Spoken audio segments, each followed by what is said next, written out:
البداية يا حبايب القلب عند غيث وسارة وكريم ولين وسفرهم المفاجئ إلى باريس، ورح نعرض اللقطات منذ لحظات سفرهم يا حبايب القلب حتى وصولهم لفرنسا والفعاليات يلي بلشوا فيها عند وصولهم.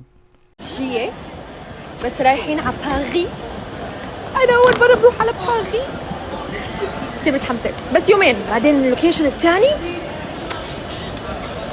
وهلا بننتقل للحظات الأولى قبل انطلاق الطائرة إلى فرنسا، وللحظات وصولهم إلى مطار فرنسا والفعاليات يلي انطلقت باليوم الأول منذ وصولهم. وبالفعاليات والانطلاقات اليوم الأول ويلي غيث وسارة حبوا يستأجروا دراجة وحبوا يسوقوها ورجعوا المواهب والأيام الطفولة.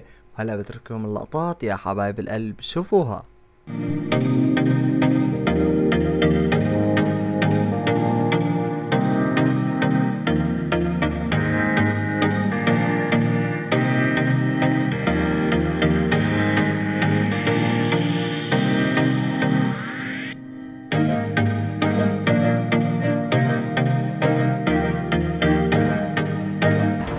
Look for it!